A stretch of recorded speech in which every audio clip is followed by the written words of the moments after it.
There are over 100,000 people who immigrate to New Zealand every year with the intention to make New Zealand their home, leaving behind everything they know as normal day-to-day life and having to learn new ways of doing things, new norms, new cultures, and different values.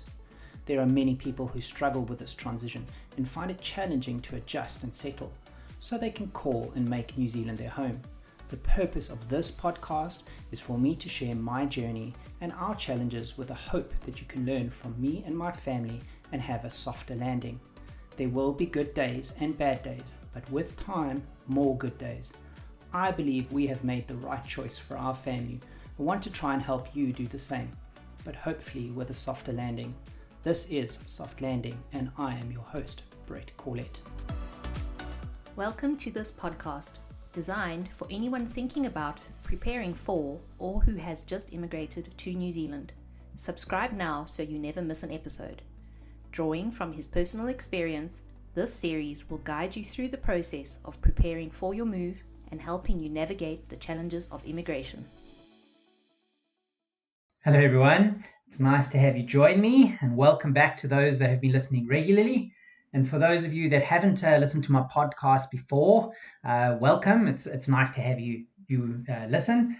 And I will ask, if you haven't listened to any of my other podcasts, and I know a lot of the other guys that have been listening regularly probably think, oh, geez, he's asking this again. But I have been trying to do the podcast in chronological order. So I've been trying to tell my journey from beginning to end, and it does make sense if you try listen to them from number one in chronological order. So please go back and listen to number one and try just get a better understanding of who I am and the journey we've gone through and why I'm sharing this information and why I'm trying and help everybody else out there that is looking to move to New Zealand and immigrate here to have a softer landing and to learn from us and to do better than us and help just make New Zealand home quicker. So that's really the whole purpose. So just asking, if you haven't listened to any of those, please go back to number one. But for today, what I was thinking of talking about today, it's a little bit more one of those practical podcasts again. So many people ask me, or they tell me it's so difficult and so worrying about getting a rental and actually getting a place to live in New Zealand. I know a big thing that was on the back of my mind, and that's why we were trying to get a rental secured before we even came across, is you want a home, you want a place that you know you can have a roof over your head, especially if you've got a family, to just know that you've got a place of your own to be able to just feel safe. And it's sometimes very difficult not knowing the process, especially like us. We haven't rented much in our life until we moved to New Zealand. We were lucky back home. We were always able to own our own home. So this whole renting thing was a whole new story. Also, the renting in New Zealand is different to the way it is back home. I can only refer back to South Africa and what it was like renting in South Africa. Obviously from experience of being on the other side of the fence, I was the landlord renting out to others, but the process was different and the way we did it was different to what it is here. So it is a little different.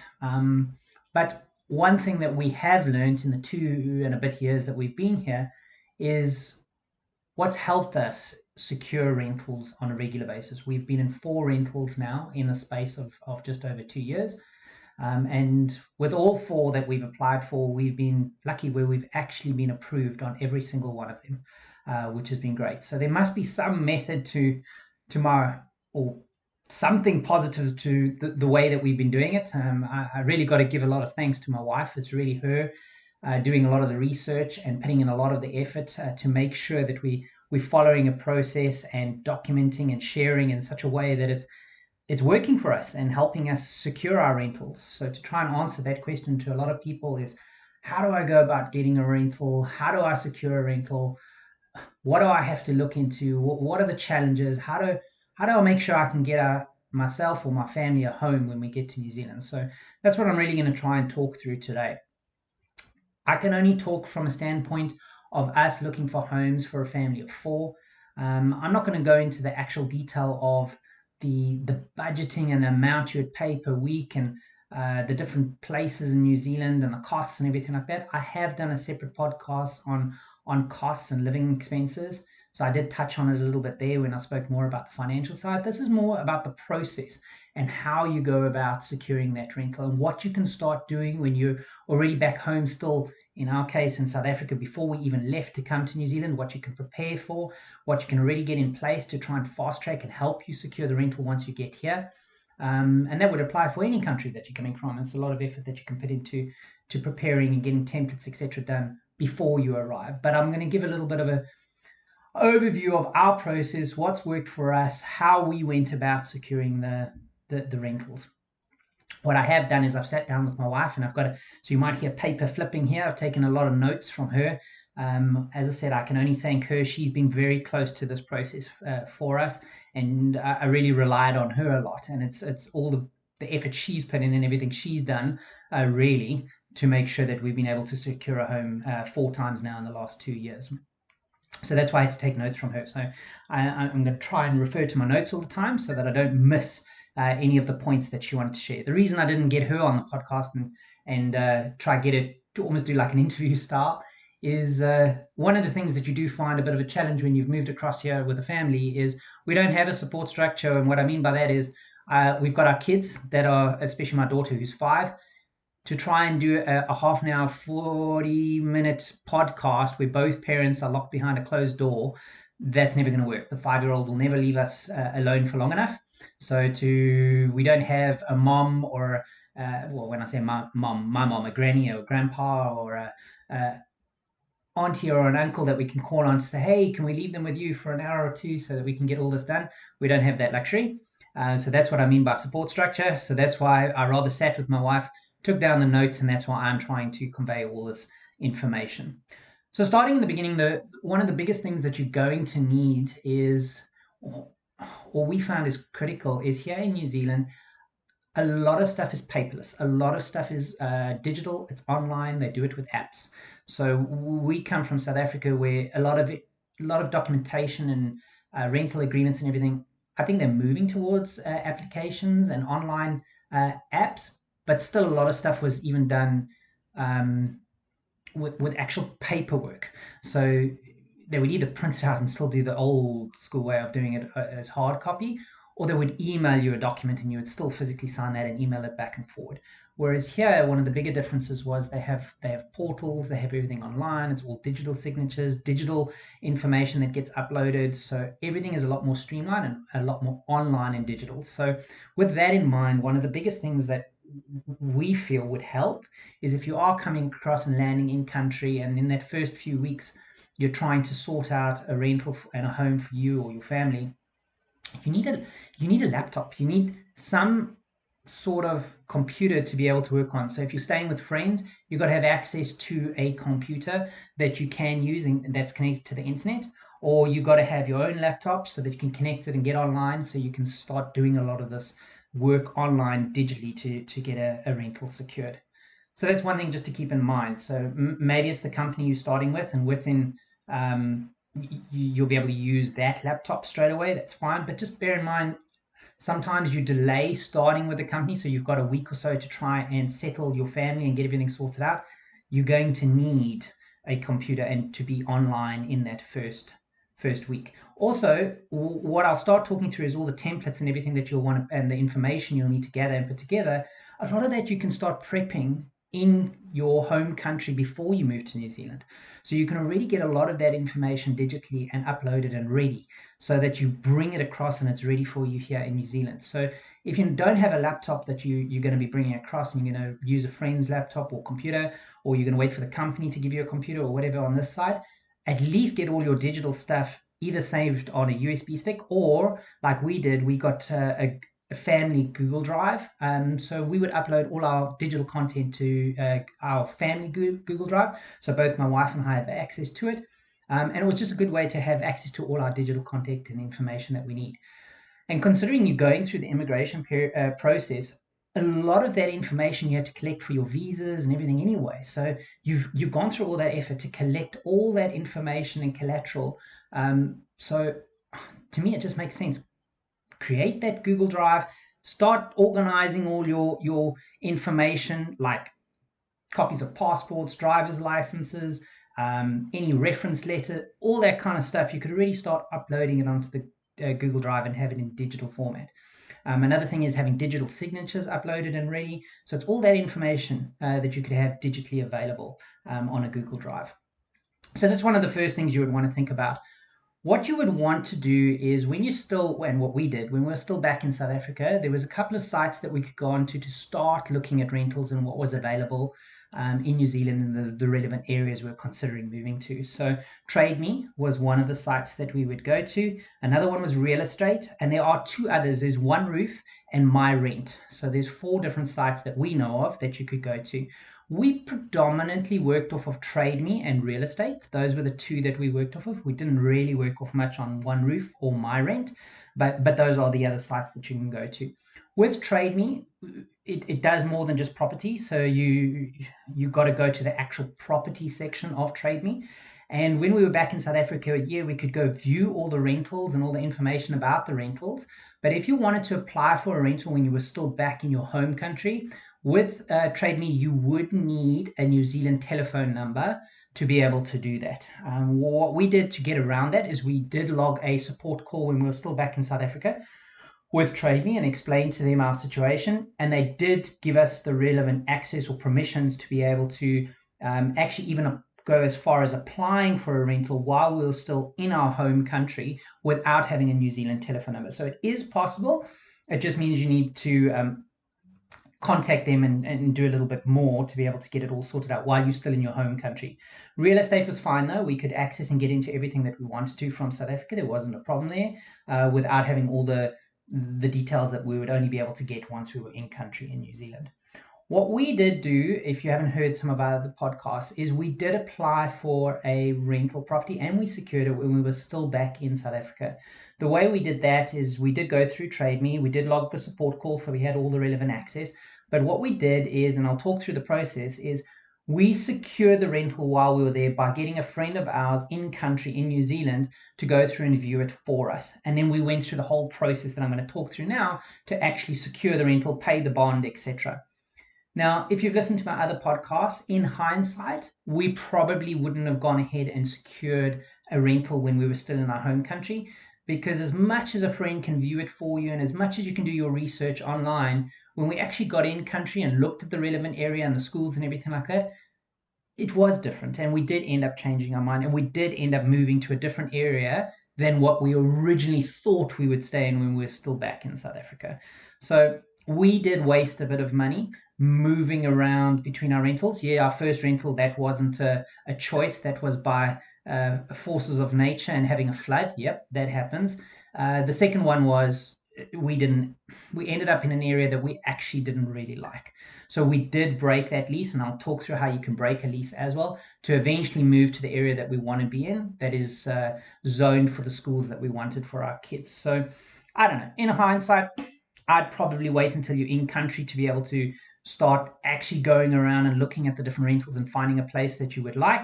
But you can do a lot of that prep work when you're still back in your home country, i.e., you can start looking at the area, start looking at the costs for the different rentals, the different size homes that you need for your family.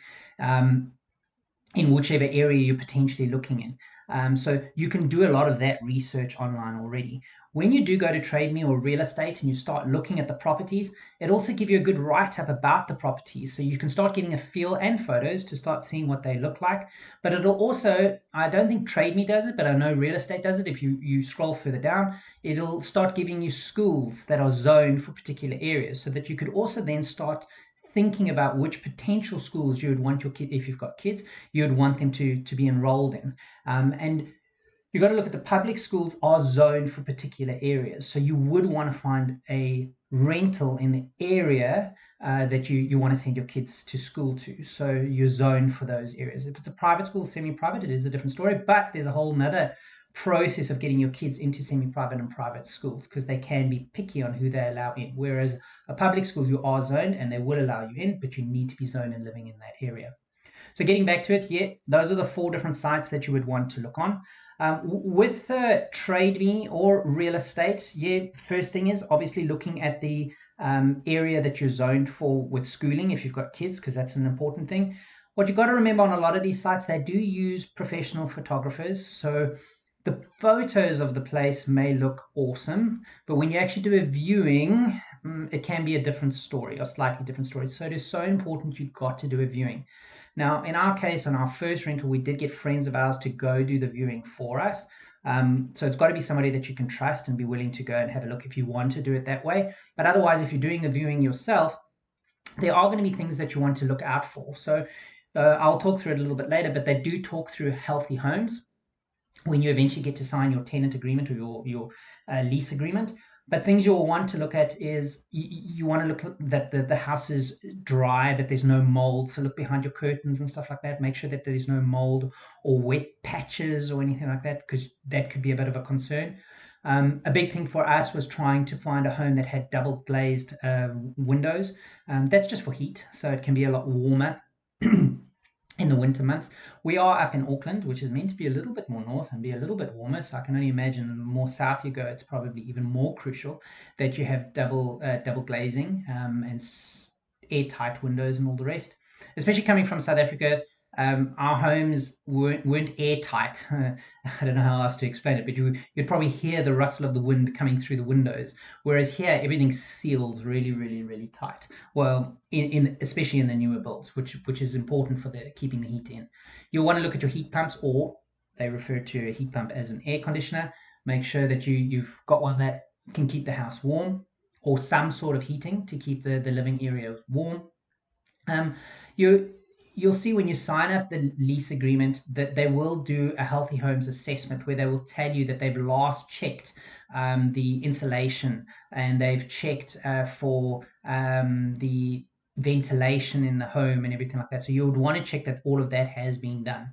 But these are things you just want to keep in mind when you are actually having a look at the home and considering a rental, which sometimes you won't pick up on the online pictures, etc. So you would want to look at that information that you, over and above the schooling, you probably need to, or no, I'll get to the information just now. But once you've chosen a place that you want to stay at, so say you've gone to real estate and you've found a few homes that you want to look at, you would actually go onto the website and you would actually click that you want to do a viewing. So you have to register and book for a viewing.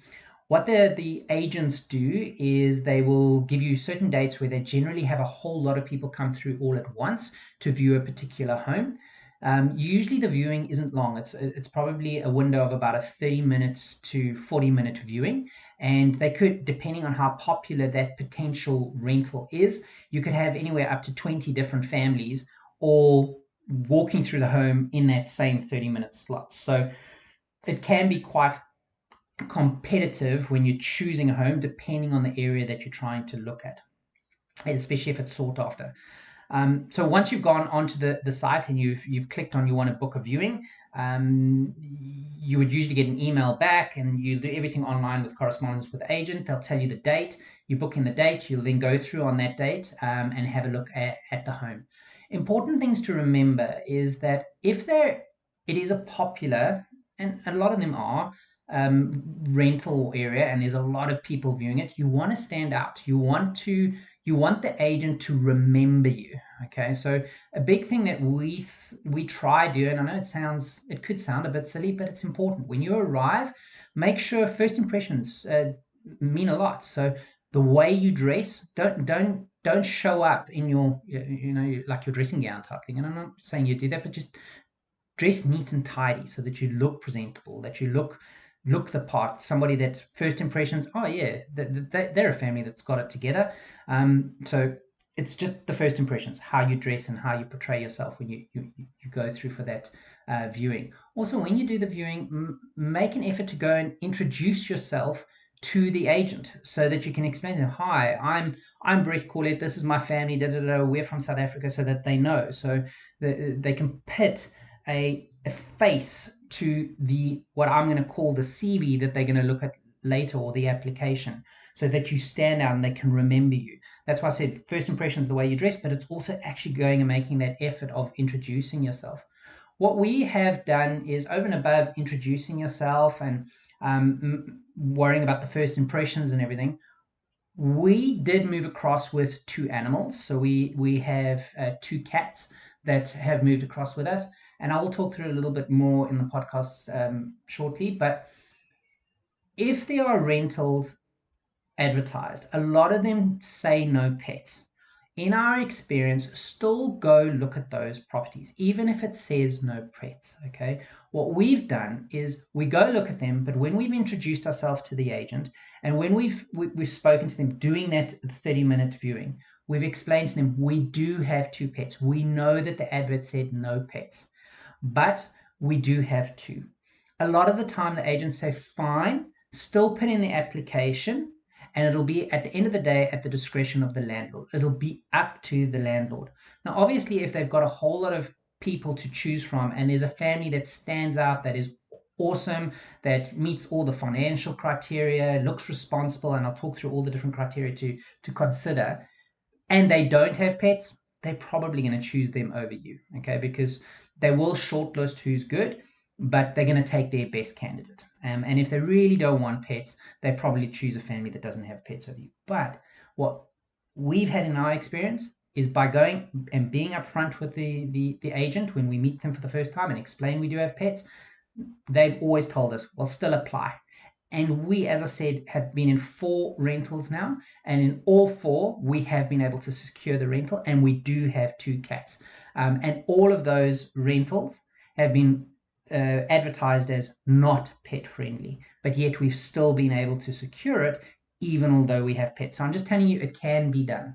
Okay, so don't shy away and only look and filter on the websites by rentals that are available for pets and pet friendly. You can look at the others, but you just need to be upfront and just explain to them. Some people have told us what they've done is they haven't mentioned it to the agent until they were at the application stage. I don't agree with that. They said that's what's worked for them. I'm more of the opinion, and that's how we are, is we're upfront and honest. I think it comes across better where they can see that for your personal branding, it's somebody that they can trust, it's somebody that's not hiding anything, and you're rather being upfront with them. So that's worked for us with regards to the pet. So yeah, first thing, you book the viewing. Yes, you do feel like it's a little bit of it's a mad rush with all these families all going in that 30-minute slot and a whole lot of people looking at the one house, and you can see who you're all up against to try and be approved for the rental, because generally there's a lot of families that all try all at once, especially if it's in a particular area where there's good schooling and stuff. So yes, first impressions, make sure that you've introduced yourself, you got the face-to-face with the agent. When you speak to the agent, also just explain to them a little bit, give them little nuggets about yourself, like we're a South African family, we're house proud. Just tell them a little bit about yourselves, whatever else, neat, tidy, what you love about the home, just so that you can try stand out and they can remember you. Once you've seen the place, the first thing you're going to need to do is you're going to need to go and put in an application. What we've done is my wife has almost created what is a template called our family CV. And she's created not only one for the family, but she's also created one for the animals. And what I mean by this is if you could go onto Google and you can do a bit of a search and just search for cover letters. And what she's done is she's tailored the cover letter to a rental CV template. Okay, so what she's put in there is she makes sure that there's pictures of our family, so they can see a visual of us as a family. So over and above that, first impressions is us introducing ourselves. Now when they actually get the documentation that we're going to send through to them later, and I'll talk you through how we do that, they can also see the picture of us and our family. So that was important.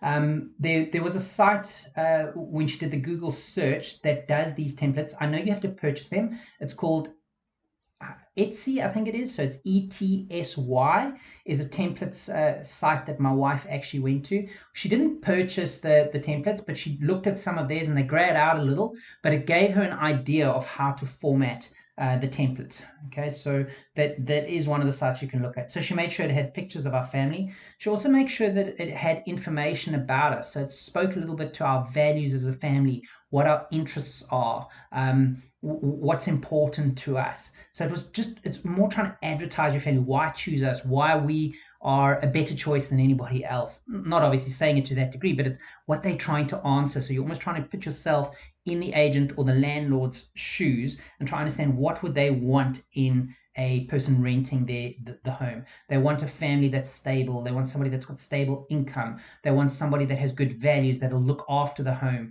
that will make sure that the basic maintenance is done. So if a light bulb goes, they'll replace the light bulb. They'll make sure that it's kept neat and tidy, and if anything goes wrong, they'll make sure to contact the agents to make sure everything's kept in the home and fixed and repaired. So you won't just let the house run down. So it's important. That's what they're probably looking for. So you want to try give that CV to give a good overview of you and your family. You also want to, in the CV, do a little bit of a write-up and explain why are we interested in their home? What did we like about their home? So you could talk to, well, obviously there's schools in the area that you liked for your kids. You could talk about the parks in the area that you like. You could talk about maybe it had an outside patio area that was very important to you because you like uh, having barbecues outside with your family, whatever it is, but just try and talk a little bit about what you liked about the house. And then, like I mentioned, you'll want to talk about why you're responsible, why you're the right family to choose. And you could do that with some of the reference letters that you've potentially worked on, and I'll talk through those, where you've got referrals and write-ups from people. It could be family, it could be other agencies that you worked with back home in your home country, but just write-ups talking to your character and how you are responsible and how you are a house proud type of people and that you would look after the home. So just talk to all of that in your CV. So it gives a good overview of you, your family, what's important to you, why you want this home, and why they would want to choose you. What my wife did one step further is not only write up about our family and create this template with making sure all this information was in it, she then added on a separate page to that CV just around our pets. So she again took some pictures of the two cats, their names, explained that we're responsible pet owners and how we've got them all vaccinated and how they're so important to us that we've brought them all the way from South Africa, and that they've really helped with helping our kids settle, and how just writing up a little bit about how we're good pet owners and how we do look after the pets, and we make sure that they've got scratch posts and everything like that so they won't destroy anything in the home. So you just talk through that, so it's a bit of a CV. Over and above that, what you can also do if you've got pets, so we did mention to the agency when we were there in the 30-minute viewing, and then we're obviously adding it into the CV. But what we also did is we mentioned to them that we'd even be willing to, and again, this depends on your budget, pay a little bit extra because we know we've got pets, and they didn't say that that pets were allowed. So, for example, in one of the rentals, we said we're prepared to pay an extra $20 a week because we now got pets. Over and above keeping the place clean and everything else we've written up, we're also prepared to pay a little bit more. So that was something that you could also do. A big thing is, again, depends on you and your budget. We've also committed that if we move out of a rental, we'll make sure that we get the carpets and everything cleaned professionally because we've got pets, and I know they didn't want pets. So that's another thing that we've mentioned to them and put it in the write-up. So it just helps them see that we definitely care, and we have the type of character that we are house proud. We will look after the home. We are a reliable choice. We're somebody that will pay on time and genuinely look after their property, even although we have pets. Okay, so that's what you'd be putting in this templates and this write-up. Or CV. And this is what you can create when you're still back in your home country. So don't leave it until you're here in New Zealand and then you're in that first week and you're trying to find a home and you're now trying to write all this up. Try do it before you even get on the plane and before you even get here. Go onto these sites, go to look at these templates and these cover letters and write that up already. Reach out to people that you know, family members, get them to write up the reference letters while you're still in country, so you've got those digitally already and signed off. If we weren't renting in South Africa, but we did rent out other properties and we did sell our property, so we got our estate agent to write up a reference letter about us. So we had it from an estate agent that was not that we were renting from them, but that was selling our houses for us. So they gave us like a character reference.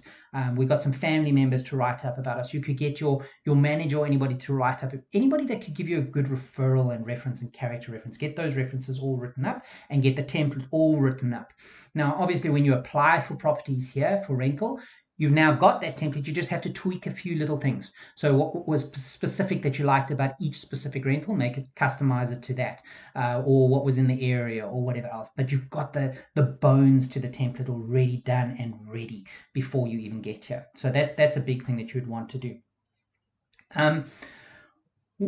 Talking through now, if we carry on back with the process, you've gone and you've done the viewing. What you'll do is, because everything here is pretty much via portals and online, the agency will tell you if you did like the rental and you wanted to apply, you would now need to go onto their portal and you would need to start applying for that rental. And what that would mean is, on the portal, it'll give you prompts of inputting all your information that they're looking for. So they would look for information around your finances and earnings and stuff like that. They would look through, potentially they would want some reference letters. They just ask a little bit about you and your family and how many people will be staying in the home, how many vehicles will be parked at the home. But you would follow the prompts and complete all that information online post seeing the viewing. Okay. Important, and what's worked well for us is the same day that we did the viewing, we pushed to make sure we did the application in the same day.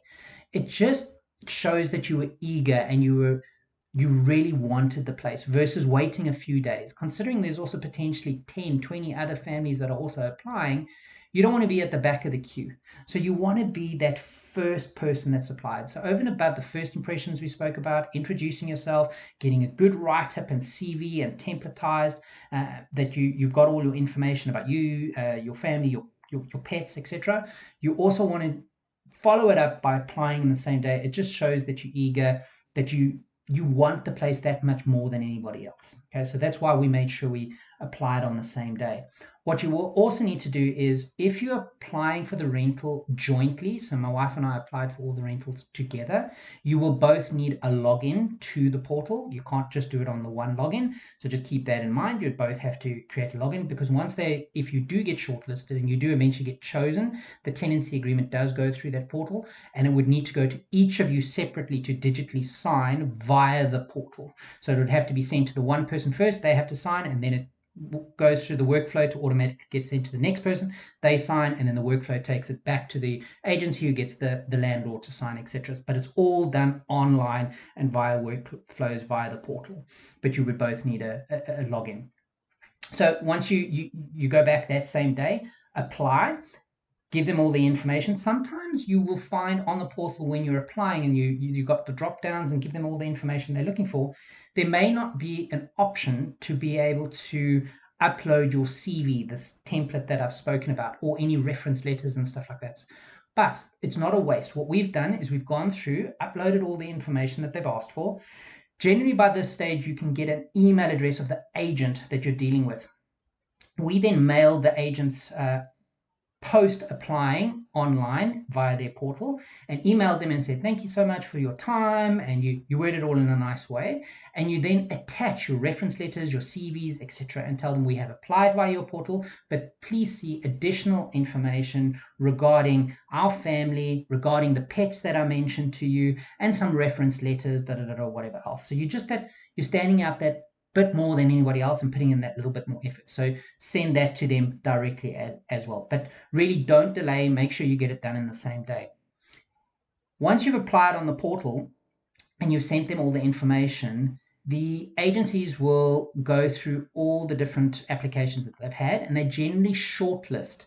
If there's been a lot of applicants, they'll shortlist to a handful of people, and they will pass that on to the landlord. So the landlord will then have the final say of which tenant they potentially want to choose. So that's why I was saying it would be important that we don't get to deal with the landlord directly unless you're renting direct from the landlord. We have not done any of our rentals directly with the landlord. We know of other people that have.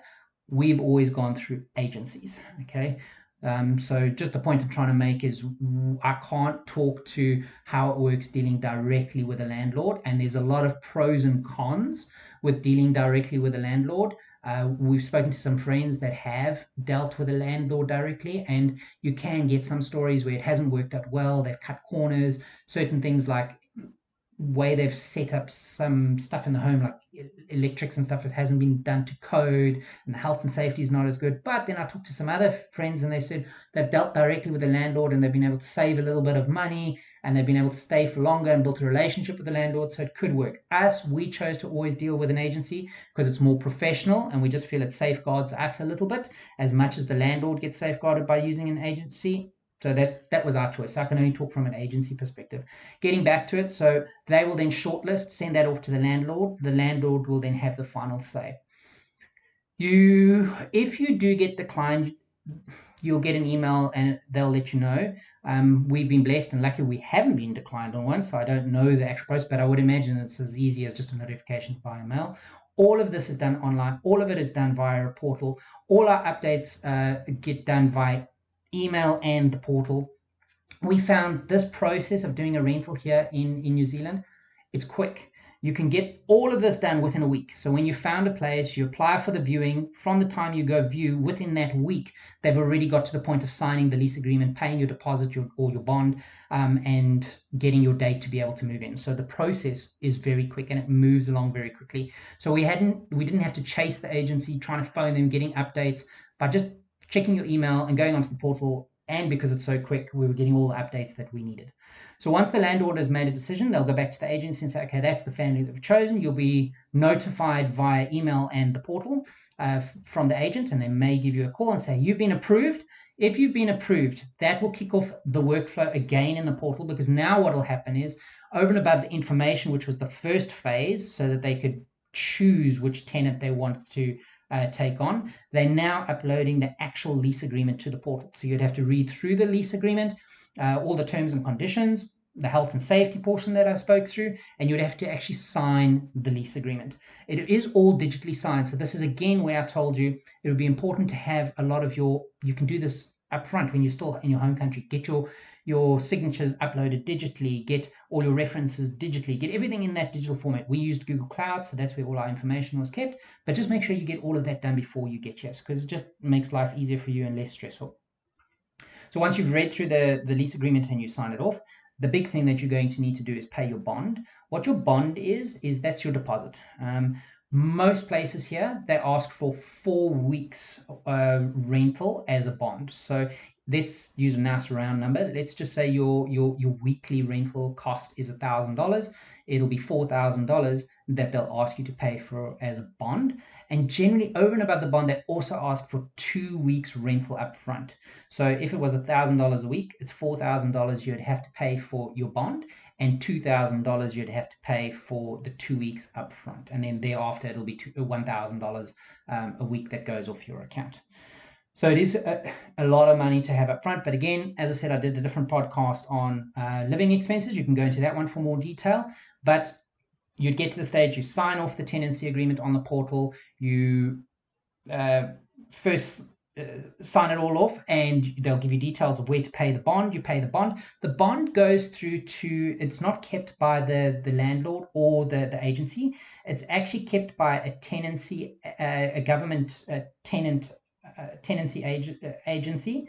So it's tenant.co.nz. So they actually keep it. It is not an interest-bearing account. So it does get put into an account where there's no interest, but they keep it safe for you.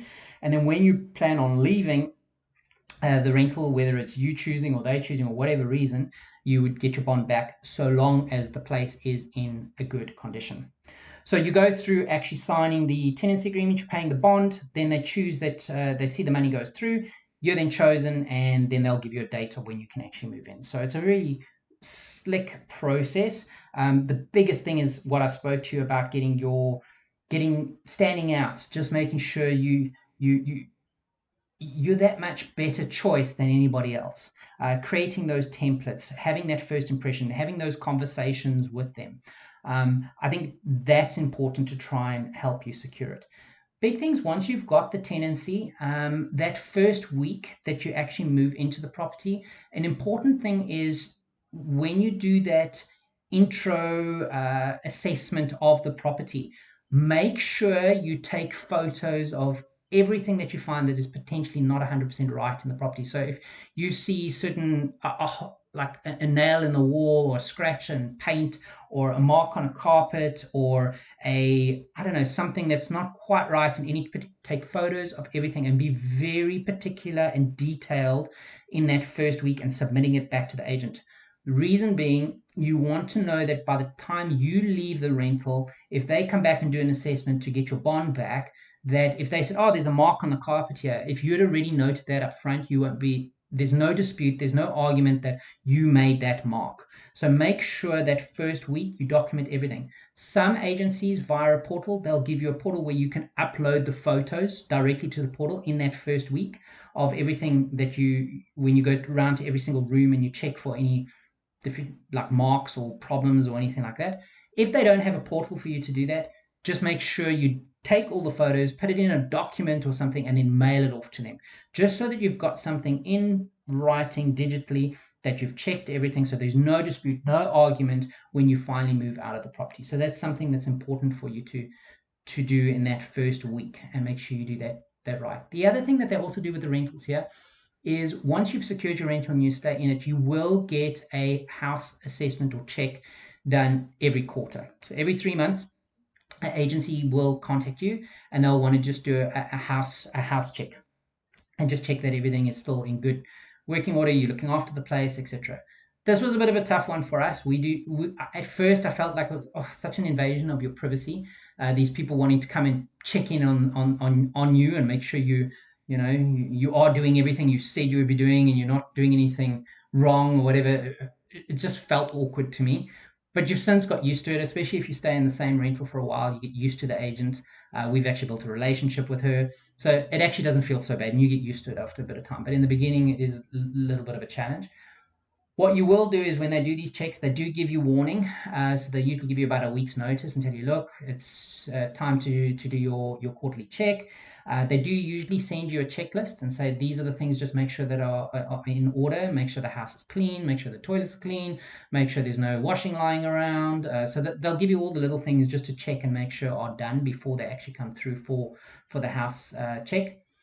A big thing here is they're very trusting, so they may even tell you, hey, it's got to be done during the week. They don't do these checks on the weekend, so it's from a Monday to Friday working day that they'll do the checks. But they will offer and say, hey, they can come through while you're at work, and they'll let themselves in. A lot of the time they either have a key, or a lot of the houses here have a digital code just to be able to get in, so they'll offer to just come through without you at home. That was a big no-no for us. It was hard enough having somebody come into your home and you feeling you've been checked up on, but then to let somebody into your home when you're not even there, no, it just blew my mind. That wasn't going to work for us. So we would always arrange that we're there when they came and did the check. Also, we did have the two cats, so I was really worried if they let the cats out or anything had to happen. I didn't want that, so we made sure we were home when they're doing the checks. But just bear in mind, they do offer, if you're okay with it, they'll come into the home and even check without you being there. So those are probably the important things to think about once you've got the rental, with the checks that they're going to do, and that first week check, that's very important. Maybe another thing I'll also just touch on, just because we've been through it as well. I did say you can break your lease.